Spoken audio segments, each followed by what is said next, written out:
Darling, we've had one hell of a time, but the question on everybody's mind, where is the power? We've had one hell of a time, but the question on everybody's mind.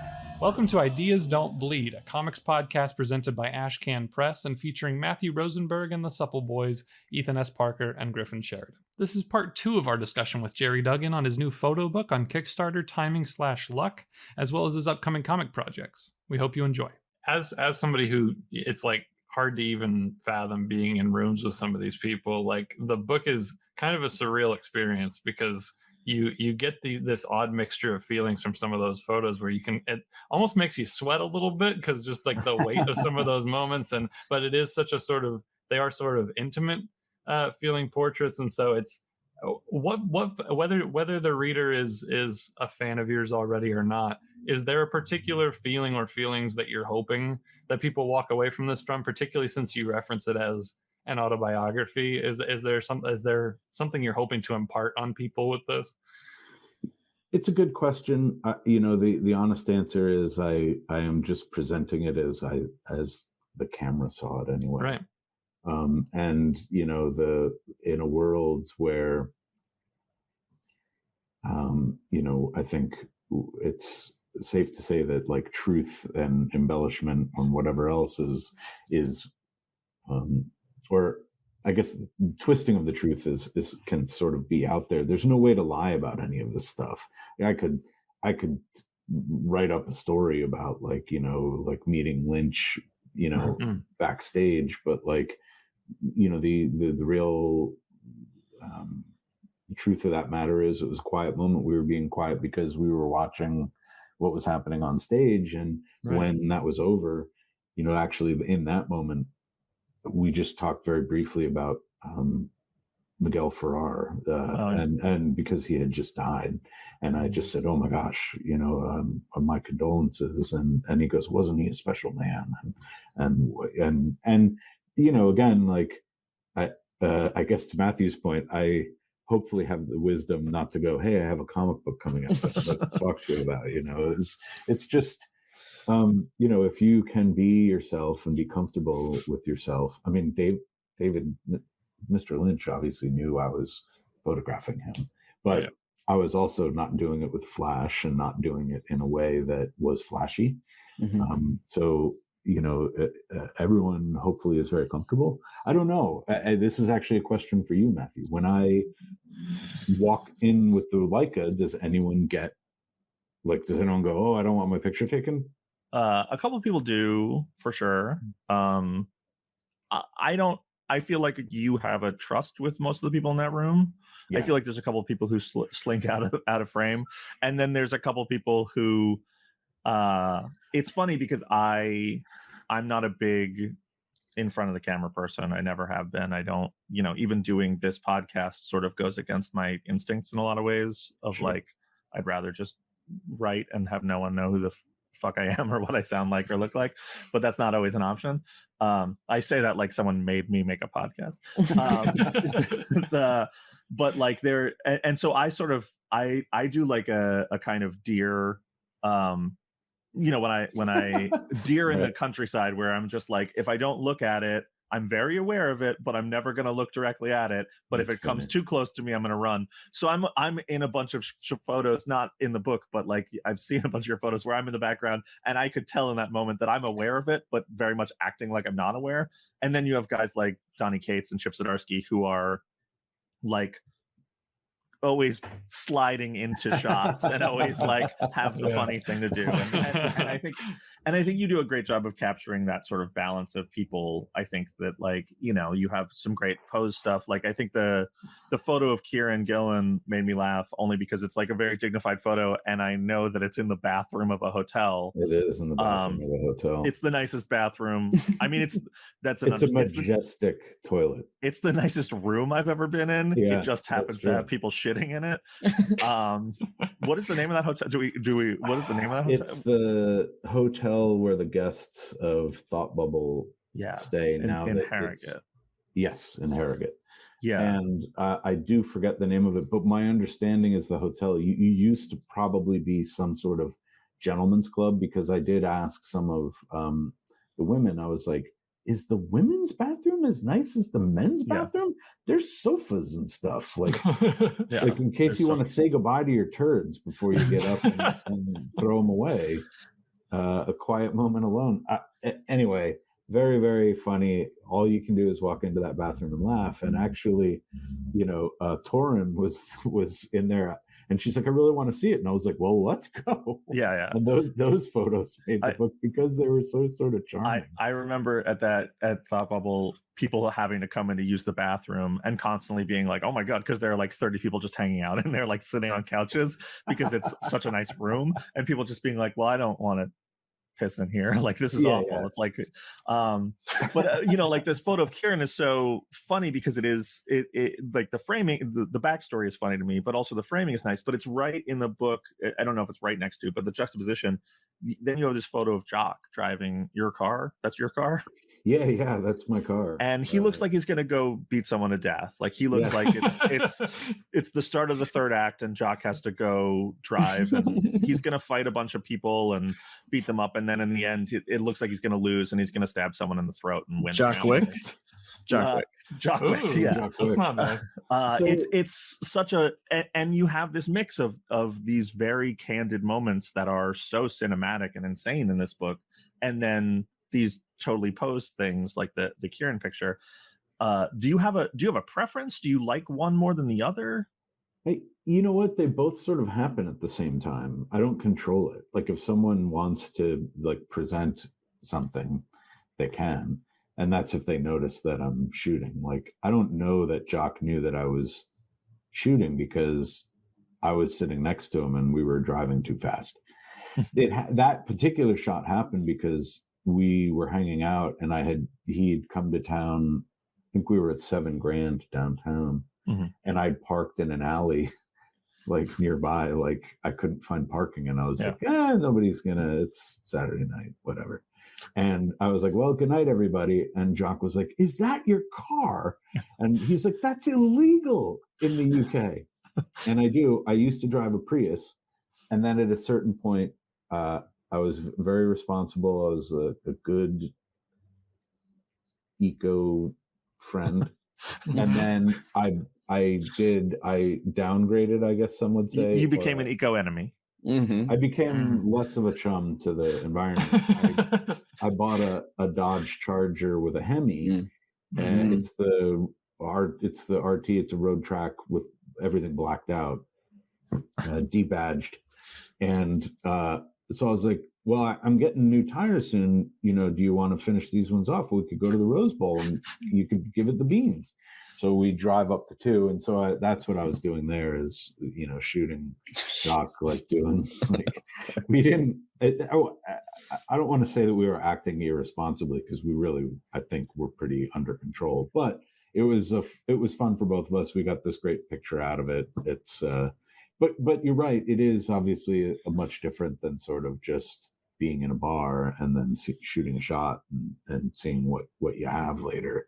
You know, there is like I think to be my street photography influences are folks like Richard Sandler and Bruce Gilden and Vivian Maier, and they were in your face, like stealing stuff. And, you know, again, like I don't think I am that. I don't think I'm a great street photographer because I'm not as fearless as they are. I am like the Japan stuff I'm really proud of. Like, I think that was sort of, that's also why it fell last in the book, because I think it's probably the strongest of the work, but that's, you know, you actually get to see the process. I hope the Japan stuff is gorgeous, and it reminds me a lot. And I know that it's not set in Japan for the most part, but the color palettes and the lighting and so much of everything is wet when you're shooting it. It has this real Wong Kar-wai feel. Like it has a feeling of like you're on the set of Chungking Express doing the. I got really lucky in that on literally the day before flying over, and look, I'd wanted to visit Japan since reading, like Miller Daredevil and going, oh, they're ninjas, and oh wait, Lone Wolf and Cub, and then falling in love with that culture in a big way, and just always putting it off. And then I booked a ticket with some friends who were visiting distilleries. They had a translator, they had a guide. I was going to get time in every city, and the day before, or the 2 days before, the weather is, Tokyo is going to get hit with a Category 5 typhoon. And I was like, I'm a dad. Should I be going? Is there any way to cancel?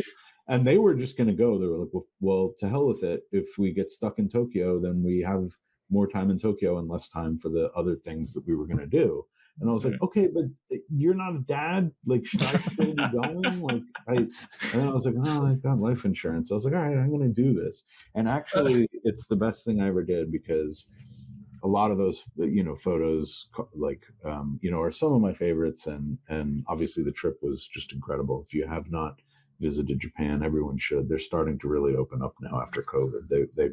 They closed pretty hard, but that's the kind of thing that you can't ever plan for, seeing those slick streets. It was like, I had a water tanker come by before me. It would be very expensive to try and get those photos in Hollywood. A lot of pre-production. But the cool thing too, and again, I'm sorry to make it all about my book, but what's interesting about Tokyo, I know. Tokyo, abandoned for basically, like, you're seeing Shinjuku at night, it's just completely empty.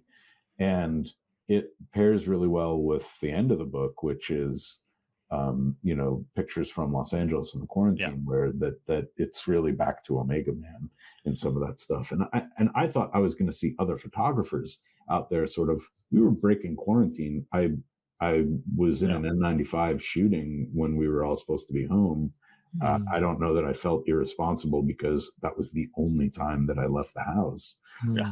But a lot of that stuff is, I think, pairs nicely with the way that Los Angeles plays in the book as well. Again, there is pieces of the book that are not cinematic, and then there are definitely pieces of the book that are playing to that stuff. And look, I would love to make a film. I do hope that that's the next mountain that I get to climb. And it won't ever be considered a Kubrick film, but I'm very aware I followed Kubrick stuff all the way back to his Look magazine days. And those are wonderful black and white photos that he took that where he was cutting his teeth doing it. And obviously, he eventually set that down and picked up a movie camera. But if you're interested in photography, you should look at those Kubrick photos, because they are stunning too. If you made a film, Gerry, would you shoot your own film, or would you get somebody else that you just really trusted? I don't know.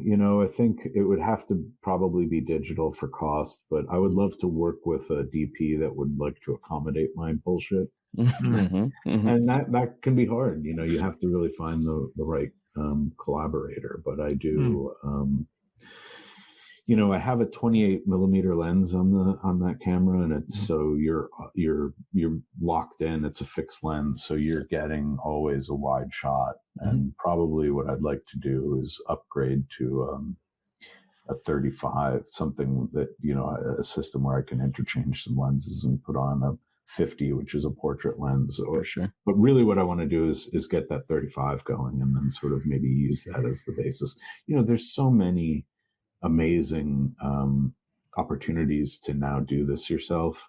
I really came to Hollywood at a time when you need to ask permission and get permission to do so much of this stuff, and now the world has changed. In fact, some of the first sort of productions, that I was helping out on, whether it was reading and giving notes or punching up or trying to help friends do it, we're being funded with like weed.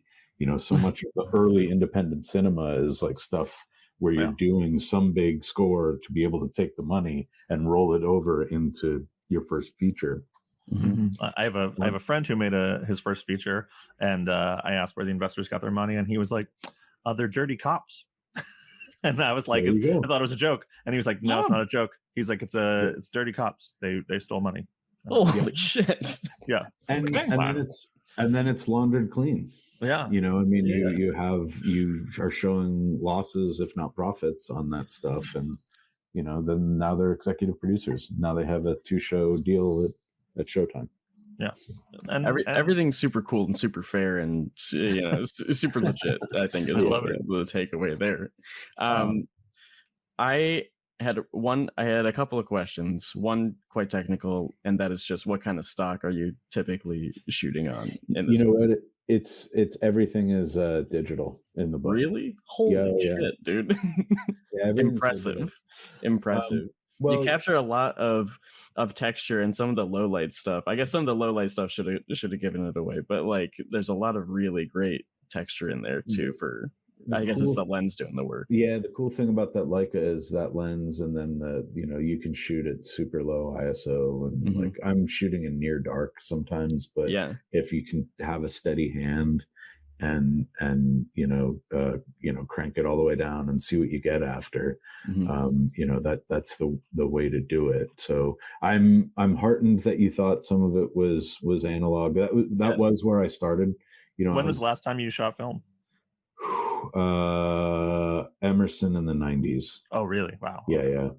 So a long time, but that's also because the coming out here, I brought the camera, but the getting into a dark room is back then was prohibitive. Now it would just be inconvenient, but I do you miss it though? Oh yeah, for sure. In high school and in junior high, we were making our own prints, and we were making screen printed shirts. We had a really good graphic arts program that had a dark room for us. So, I really loved it in there. If sometime down the line, I would love to have a dark room in the basement somewhere. Yeah, that'd be pretty sweet. It's also until now, photography also has been something that that was very pleasurable because it was not a part of my work brain. If I sit down and read a comic now, the cost you pay for sort of walking onto that field is that everything becomes work.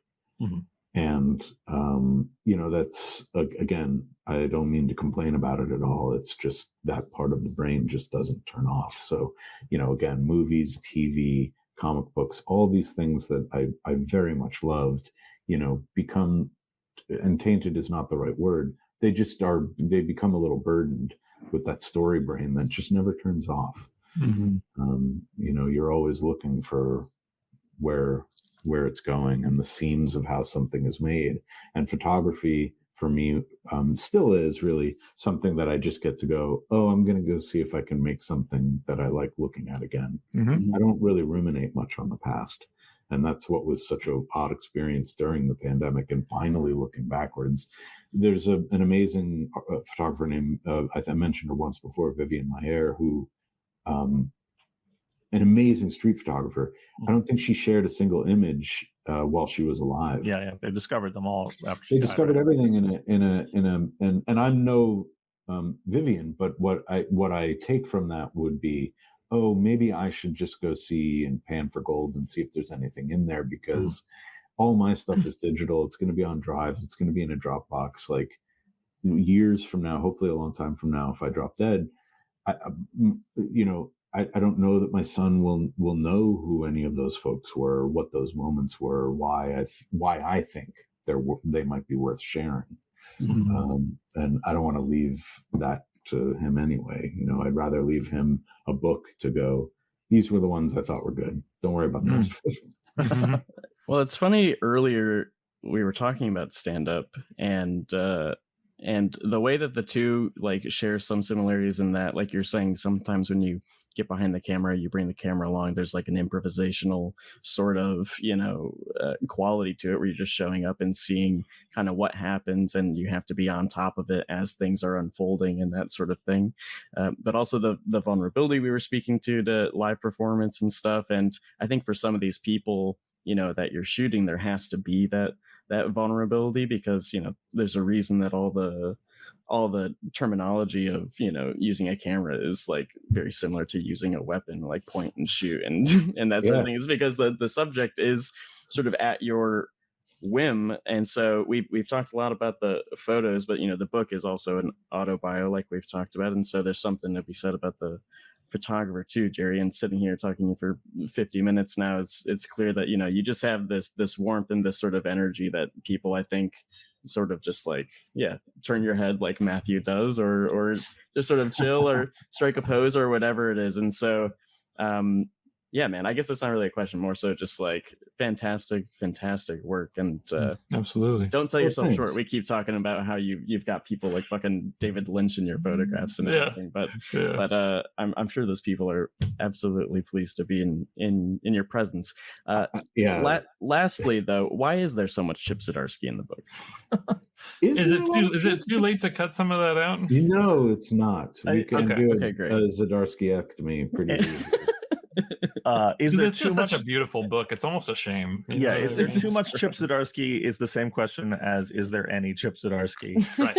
And there is. That is true. It's very true. I wanted to, we don't have a lot of time left, but I wanted to switch gears because this is a podcast about comics and we haven't really fucking talked about comics. And although there really is the urge to like make is essentially the same impulse. Like the idea going like, hey, if I string together 100 images, I've made a comic book. If I can put together a bunch of images that make sense, maybe I can. So that's where you're going now, is to Fumetti stuff. You're going to do photo comics. That's your big announcement.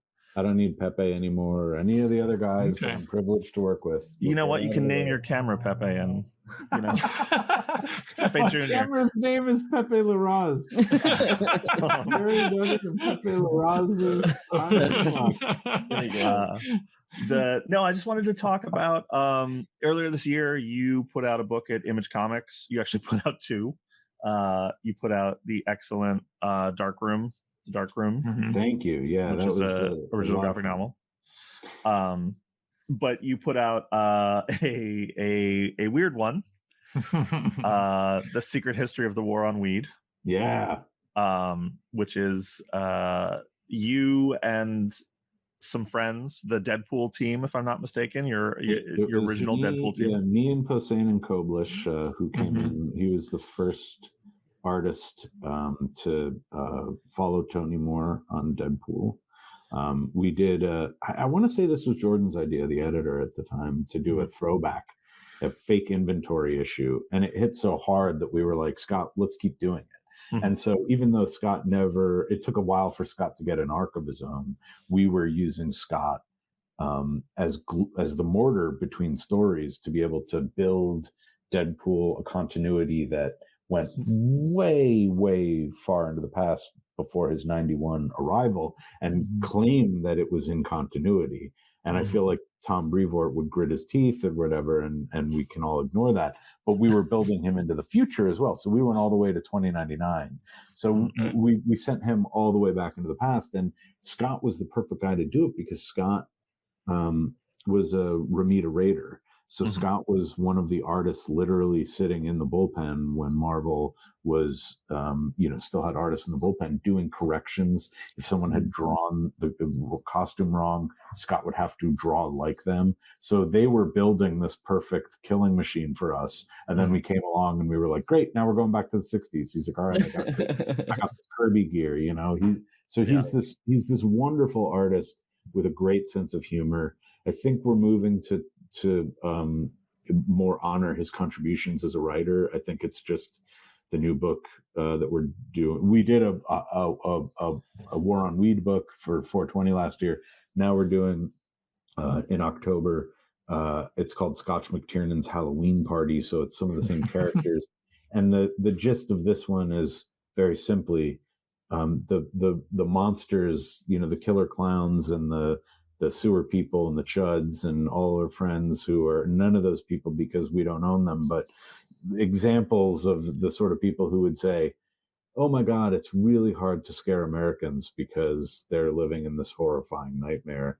The comic opens with a clown, a haiku clown, actually, which I'm proud to say that's my contribution. He sort of speaks in haikus and has 2 murder stabbits. They're little rabbits with knives.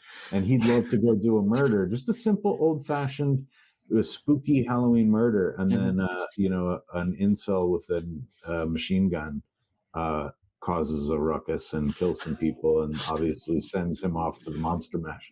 Very depressed. He literally can't get a rise out of any of these people because our ordinary life is so fucking horrifying. Mm-hmm. Available from Image Comics, October 12th. No, I mean the opening of that book and the clown and being ducking and covering during the mass shooting is one of the funniest things I've read in a long time. And I guess and fucking horrifying, but in a good way. And I like that you kept up, the horrors are good because in the Weed book or this year, I would say that you have my favorite Hitler joke in that book. So like you're keeping up the theme of just like truly monstrous stuff, but you have the like you keep talking about in the previous book, you keep talking about 420, and then you introduce the robot with a brain and he speaks in a German accent and he goes, "It's my birthday."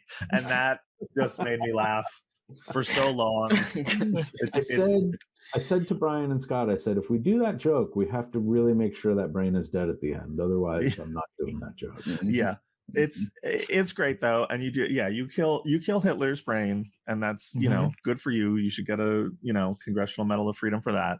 But you're dealing with this horrible stuff, and you also are dealing with real topical things. The previous book has, you even gave money to the Last Prisoner Project and all these organizations about marijuana laws, marijuana reform, and things like that are really great causes.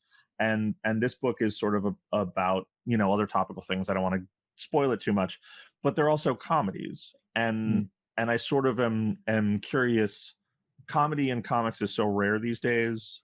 Like, why do you feel like that's what you had to do? Do you feel like a calling for that? Do you feel like you're filling a void?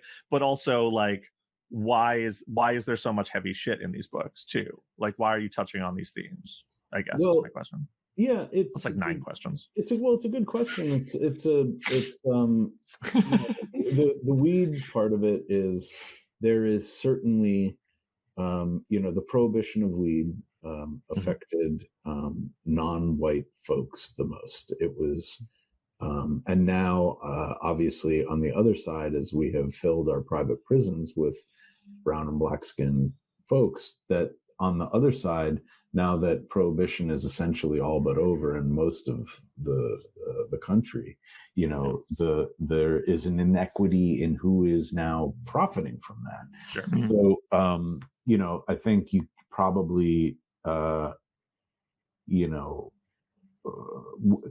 the comedy answer actually comes from just going, look, if it's going to be me and Brian and Scott, we would be fighting our instincts to not do a comedy. Sure. And then, like Brian's truly the Prince of Darkness, like they'll have the darkest thoughts. And so, that's where it comes from, just really dark comedy. And honestly, the more honest it is, the more you can be bummed out and also probably laugh. And that was the tone on Deadpool. We really wanted to tone shift. We wanted you laughing on one page and then bummed out the next. And, Scott has such a good sense of humor that, not everyone, I think here's the other observation. You said there's not a lot of comedy in comic books, and I would agree with that. And the reason is that it's not just one person that needs to have a funny bone. Everyone needs to come together and have funny bones. Otherwise, it's not going to land. And I don't know that it's. I don't know how easy that is to do. And also, honestly, it's really hard to do comedy on a page. Sure. In the same way that I think it can be really hard to scare people on a page. You know, you creep someone out really, really nicely, and a lot of people do that really well. But you have to have a confidence about you to just go, yeah, I'm doing a Godzilla with a dick comic, and you're either going to laugh or you're not. And actually, that's the Ebert quote. That's the Ebert quote at the top. Roger Ebert said, "You cannot talk someone out of a laugh or a boner." He's right. He was right. He was absolutely right. And you're either going to laugh or you're not. And if you're not going to laugh, please put the comic down and get on with your life. If you're going to laugh, keep going because it gets worse. Slack. Yeah, I mean, I'm sort of fascinated by it because I feel like I write a lot of jokes in my stuff, even in my darker stuff, but I sort of don't have the courage to be like, yeah, I'm a comic book writer. Like I write comedy, and so I always walk that back. And I think it's fascinating, but I think the thing that is really what I always say is, like, I add jokes to my most upsetting stuff. Like, there's jokes in my Punisher run. There's jokes. I mean, it's a Joker book, but like, there's a lot of jokes in the upcoming Joker book because I feel like the roller coaster is so important to make the horror and the tension work. You need to have someone smiling to rip it away from them. If they're stone faced, it's not as big a drop. It's very rare that I see people go the other way. And that's why I was sort of fascinated by it, that like The War on Weed, when you read it, it's very funny. And then at the end, you're like, all these people are in fucking prison. It's fucking an injustice. It's modern day slavery. It's not okay. And like, you rip it out from under us in such a powerful way that I was like, wow, this is really, I never think of it going the other way. I never think you hit the lows to make the highs higher. I always think of it, you add the highs to make the drops steeper. And that was, it's really, I mean, I think you're a master at what you do, and it was really fascinating to watch. And I sort of am in love with these books because of that, of the calculations you're making on the page to like play with every emotion you have in a comedy and not just go for the funny bone always. Well, thank you. I mean, we're trying to, you know, I'm a couple hundred comics in now where you go, hopefully, you know, I'm feeling more confident in sort of not worrying about what an audience might think and just do the most pure thing. And that's like the best advice, right, that we can give any creative is just to go figure out your magnetic north and drive to it. But I would say, Matthew, you're one of the funniest people that I know. If you want to go do a comedy that is just a comedy, you should do that. Nah. All right. Forget I said anything. Yeah, we're gonna cut that out. That was a little too earnest, but I appreciate it. It was sweet. We probably won't cut it out because it's nice. It sounds nice. You know, I never know when, you know, someone I owe money is going to listen to this and feel good about it. Cut all the stuff out. Matt is rubber and your vote of confidence is glue. yeah. We're going to drive past all this. I will say, I think this is a good place to wrap it up. Timing and Luck is on Kickstarter, timing/luck. And I'm sure if you visited my horrible Twitter page, you'd be transported directly to it. The image book that is coming out is called Scotch McTiernan's Halloween Party, and then the Koblish Monster book that I have coming out will have some details. Subscribe to my Substack to be blown away by the new title that is not King Dong, which was our project code name, which I was advised would not clear. It's the comic formerly known as King. It's actually, look, it's got a lot of heart. It's got a lot of other things too in other parts. But... it's a full an anatomical monster. It's got a lot of heart and everything else. How much did I show you guys? Did I show you guys the half the comic? I think I've seen all of it. I don't know. I think you said it was half. Yeah, there is a giant robot. 32 pages. All right, 32 pages. Well, it gets much better and much worse. It ends really strong. A couple of buildings get fucked up. Is there a happy ending? Can you tell us that? The happy ending is a happy ending. There you go. I set you up for that. I love it. Gerry Duggan, thank you so much for taking the time. I'm really excited about this stuff. It's very rare that I get excited. I'm so myopic. It's very rare that I get excited about a book that isn't a comic book. And you made me that with your photography book. I am so excited to have it in my hands and flip through it and give it a read and show it off, and probably tear the page that my picture is on out and either frame it or burn it. I don't know which, depending on mood. But I'm so excited for this stuff. Eat it like the murderer and eat it like the Red Dragon. Yeah, that's probably what I'll do. And I'll get my own power. Yeah, reclaim the piece of yourself that I stole from you. Yeah, and thank you so much for joining us and giving us your time, and thank you for making such awesome stuff. And congrats on your Substack launch. I cannot wait for these comics. Thank you. It's the most successful. Yeah, it's the most successful Substack launch in history. So that's pretty cool. Right. Have a good night, Gerry. Thanks, Gerry. Thank you for having me.